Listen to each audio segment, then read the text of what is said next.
Hi, it's Rahim. Calm Finance, no hype. Today is episode 2 of our series. We're talking about important topic that most higher income earners will relate to. That topic is the house that quietly traps high income earners. Let me start by saying this. Getting a house as a high income earner actually makes you poorer, not richer. Think about that for a moment. Getting a house is making you poorer as a high income earner rather than richer. If you want to know more, stick around to see what I have to say about that. Three, two, As we know, one. we have a four quadrants that we talk about in every episode. This episode is the same. Four quadrants discussing why does we feel this way, specifically why does high income earner feel this way, and how we can resolve it. Let's start. So my man Stickman, as you guys know, ready to buy a house. He's a high income earner earning between 75 to 150k, ready to rule it, ready to get the house. Let's see what he comes through, decide before getting it. First quadrant, identity. High income, homeowner, stability. This is where high income earner lives. The identity is attached to we are stable, we have good income, we can just get to the lane of getting house ownership, right? Perfectly reasonable, perfectly normal for every high income earner to get the next step that we are told about is to get a house. Second step, decisions. Bigger home, long mortgage, renovations. What does this means? This means if you're a high income earner, you're most probably looking to get a bigger house, not a smaller one. That means that comes with higher term mortgages. That comes with higher cost of renovation. Now you see, just by that one decision, you have just increased your cost right away in this manner. Because let's be honest, if you are a high income earner, you're looking to get a better house, a bigger house to show off to other people. Not for yourself, for other people, right? Ego is common. Let's not run away from it. Let's not hide it. Let's accept it to see what we can do about it. Third topic, pressure. Liquidity goes high. Cash goes down. Flexibility going down. Let's talk about this, right? Illiquidity means now you put this big asset that you think you have. Remember, asset that you think you have. Illiquidity is you can't sell it right away. So if you buy a house today, you can't go out and sell it tomorrow or next month or even next year. And you guys know if you're learning any market, specifically Canadian market, it's become very difficult to sell it mainly because people don't have money. That is why people are not buying houses. So in order to sell it because they can't sell it at a loss because it is their asset that they were told to have it that will give them home ownership, liquidity, equity in a house, right? We all know and heard about this topic. But when you get it, you just increase your liquidity high. Your cash flow is gone down. Why? Because mortgage is not equal to rent. Again, mortgage is not equal to rent. Rent is you pay a fixed amount, you add some other cost if it's not covered for utilities, you're done. Mortgage is just mortgage, but then you have to add other cost that is property taxes, recycling taxes, garbage taxes, renovation that goes around in the house that needs to be taken care of, right? It's also part of all of these expenses.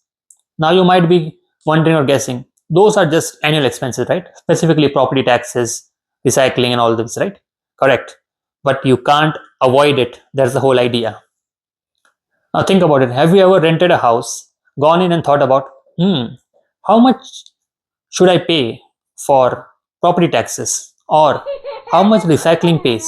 Or how much do you have to pay for something broken down? Did you ever thought of this point? No, right? Because you pay the money, you like the place, it's okay, vibes are cool, people are friendly, you go away. If it doesn't work out, you say bye bye, thank you, 1 month notice, you're walked away. Same with any apartment as well, right? Same with any condo. You might get stuck with a condo apartment for a bit longer. Let's say at least 1 year if you have a lease, correct? If you signed a lease, it will be 1 year. But if you're just living, sharing with some people, you don't like it, you can just walk away, right? No particular financial burden or harm is in your side. But once you get a house high earner, now you're stuck with all the obligation that happens with it, whether you like it or not. And that's when most high income earners get stuck getting a house that they thought they have to get because it was part of an asset. Their parents told them, get a house. Institution told you, get a house. Banks, insurance companies, get a house. And again with insurance, remember, when you get a house, you have to get insurance. Add the cost to that. When have you walked into a rental and said, I need to get insurance for this thing? Never, right? But now you're part of it because that's how it works when you get a mortgage. That's why, again, high income earners, mortgage is not equal to rent. Keep this in your mind always, every time, regardless of whoever says whatever. Remember this particular fact. If you're ever in doubt, make sure to remember this. Mortgage is not equal to rent. So now, since we have seen a third quadrant, the fourth quadrant is second order risk, which happens as house rich, cash poor. What does this mean? This means if you have a house, you think you have equity, you think you have liquidity, you think you have equity, you think you have an asset, right? But now we discussed all about it, right? You don't have any asset. You have just got a liability. It is asset for the banks that sold you this. This asset for the insurance company that's taking insurance from you. It is asset for everybody else involved transaction, your real estate agent, everybody. It's liability for you, high income earner. That's the reason when nobody gets it. They think they bought an asset. No, you bought a liability. And if you are doubtful about it or you think it's not right, go to any website, use AI, type in if you want to get at least 20-year mortgage, look at the amortization table, the table that gives you all the payments and everything. If you notice, if you got 20 years of mortgage, at least I can guarantee you, for sure, 10 years, you're just paying interest. That means you're making banks all that money. For the first 10 years, there's no equity in your house, there is none of the nonsense happening. You're just paying them. After 10 years, then something start to happen to pay down your principal. If you think I am BS or doing not know what is it, go and check out yourself and let us know what do you think. You will start to realize the reason why this happens and why people say house rich, cash poor. Because what ultimately you have done is you have blocked yourself into a particular place and location that might look good for you in now or 1 year or let's say even 5 years. What happens if you want to move? If you're just tired of the place, tired of the neighborhood, somebody else moves in, you don't like it, you are stuck. Imagine having the freedom of just moving. You don't like it, you can just go, gone, right? You lost that freedom, you lost that cash, you lost that liquidity, and now you are just stuck in a place which you thought you're supposed to buy because your parents told you, your grandparents told you, your banks told you, your school that you went to told you. Everybody else told you to get this because it was in their best interest, because it was an asset for them, but a liability for you.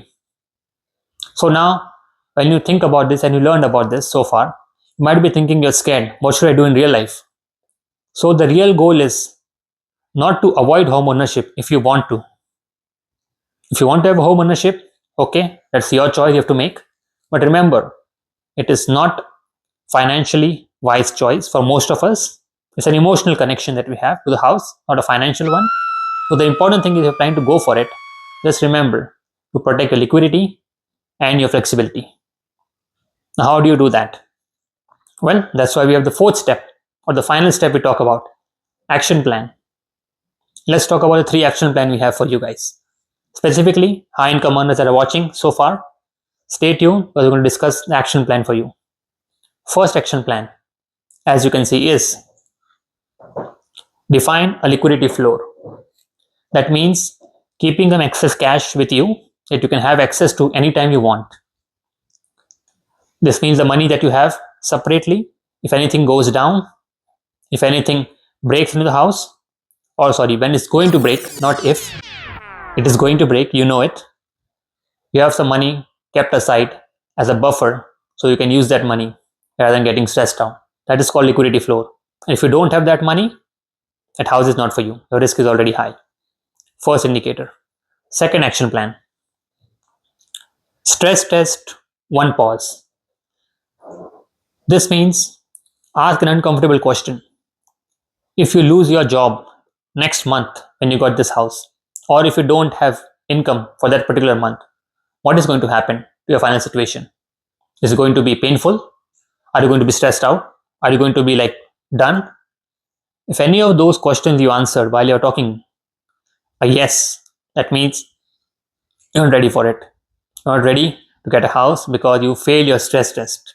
That's what we talk about. If you can't do stress test by taking one pause, aka if something goes down for 1 month and you can't survive, you fail your test.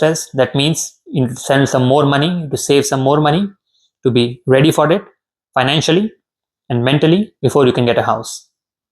Second action step was this one. Third one, cap lifestyle creep around the house. This means once you get a house, we all know high income earners specifically, you want to change everything, do renovation, you want to do everything, right?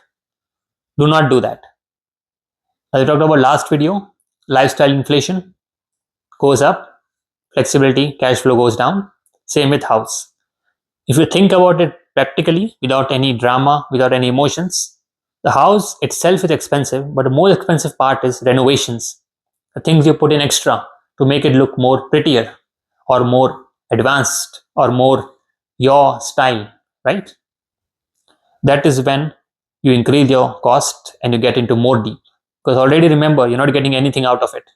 You're already putting the money in for 10 years, is gone, paying just interest. So it's zero equity or negative equity. Now you're putting more money inside it. So now you're more deep hole. That's when, remember guys, when somebody tells you, oh, I bought this house for 500K, aka I got a mortgage on it. I put on 15 or 20,000, bank gave me remaining money, right? And now it is worth $4 million. You're all like, wow, that's an amazing return, right?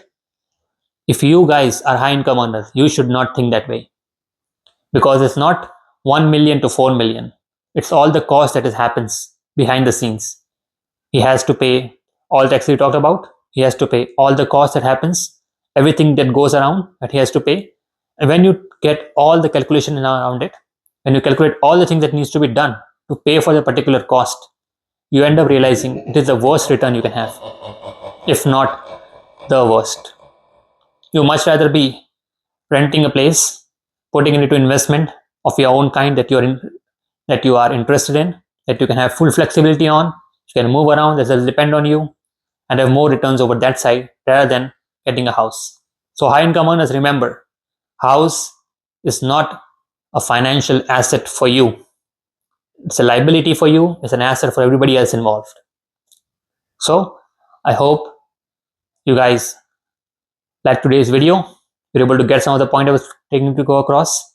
I hope you liked what you see, and I want to see more views from you. I want to see more interaction from you guys. If you think this has good value, please like the video. If you think I've provided good value to you guys, and if you think it's something worthy enough to spend your time today to watch till the end, appreciate you being here. Please like the video, subscribe to our channel. I look forward to seeing you next episode where we talk about the tax drag that happens when getting a house. Stay tuned to see how a man stickman deals with it if he decides to go through with it. Thank you. Have a good one.